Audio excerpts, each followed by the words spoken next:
in a computer system, what are the uses of a computer memory? We saw the basic unit of a memory is a bit, and then we saw the collection of bits make a byte, and then we saw different types of units. Today we will study the types of memory. So in a computer system, memory can be categorized into three types. One is primary memory, another is cache memory, and third is secondary memory. Prime memory is of two kind. One is RAM and another is ROM. What is the full form of RAM? Random access memory. Random access memory. And what is the full form of ROM? Read only memory.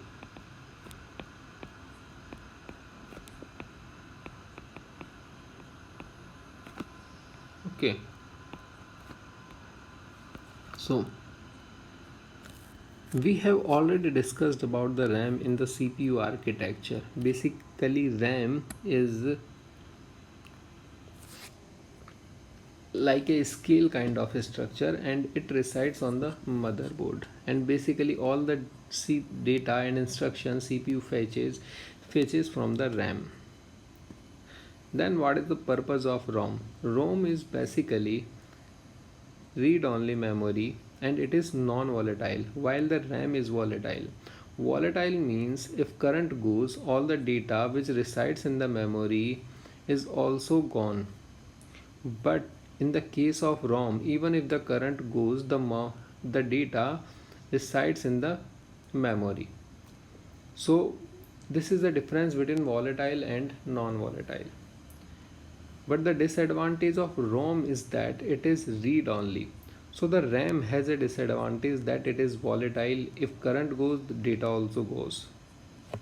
The ROM has the disadvantage that it is only read only. Means once you have written the data, now you cannot change the data, you cannot write the data again, you cannot modify the data.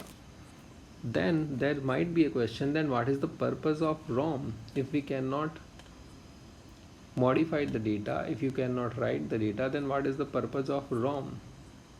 So basically ROM is also a chip on the motherboard. If you open the cabinet of your computer, you saw a motherboard, and on the motherboard you can see that there is a small chip on the motherboard, and that is basically ROM. So ROM basically stores a bootloader program, a program which name is bootloader, and that basically is used to load the operating system into the memory. So bootloader is a program which is stored in the ROM. So basically we do not need to change the bootloader program. So ROM is for that specific purpose, and that bootloader program still remains in the ROM even if the current goes, and that should be also.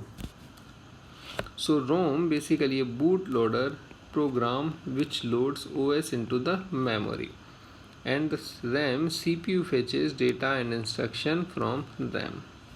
So this type we have seen that there are two kinds of physical memory. One is RAM and another is ROM. Now RAM is also known as main memory or memory. So even if I use when I use the word memory, that is basically meaning the main memory. I am talking about the RAM.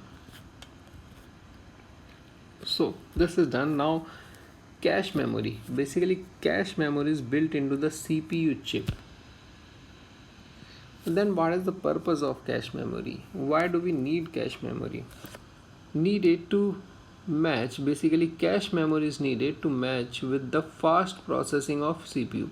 Basically CPU performs very fast, like it can perform millions or billions of instructions per second, but our RAM primary memory is not that much fast.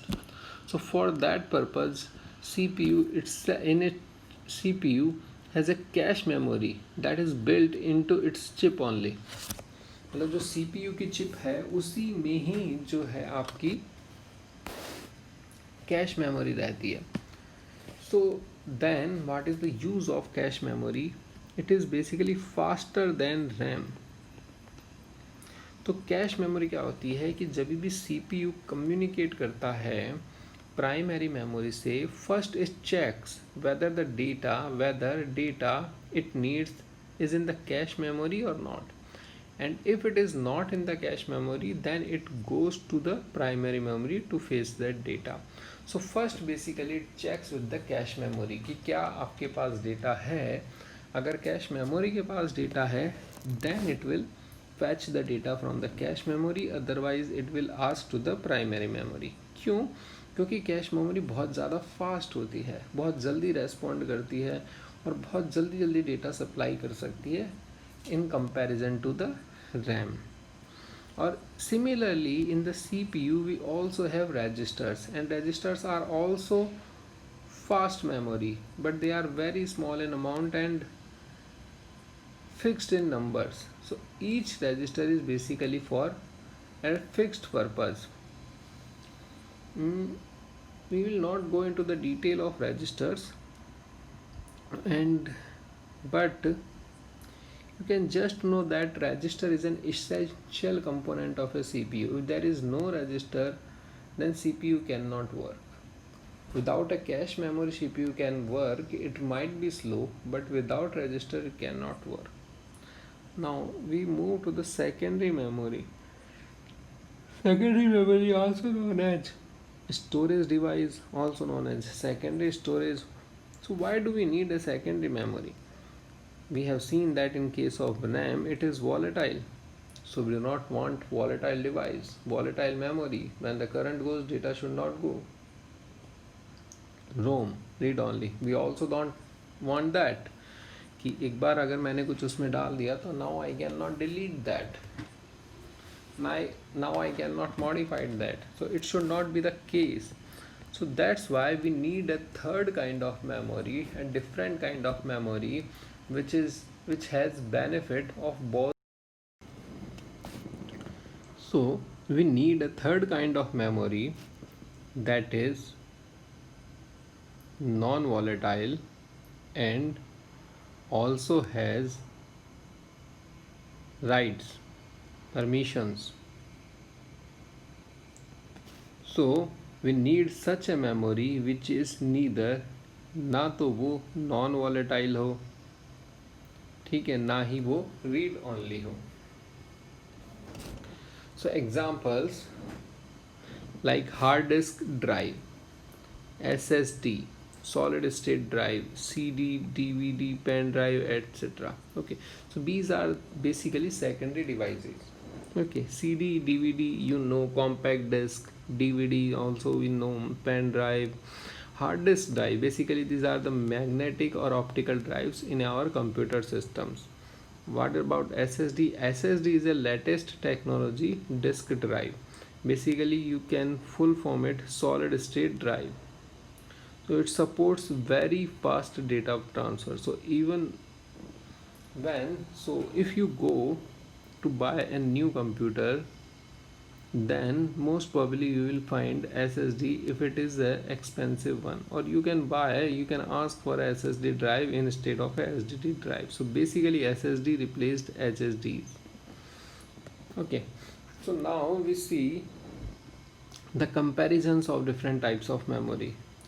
So first we have registers, then we have cache, then RAM or ROM, then we have secondary memory. So as we go upward from secondary memory to registers, the speed increases definitely. So registers are the fastest, then size decreases, that means registers are the smallest, then cost increases, that means registers are the costlier, and closeness to CPU increases. So basically register is more near to CPU than cache, cache is more near to CPU than RAM ROM, and RAM ROM are more near to CPU than secondary memory. So this was basically the comparison of different types of memories. So thank you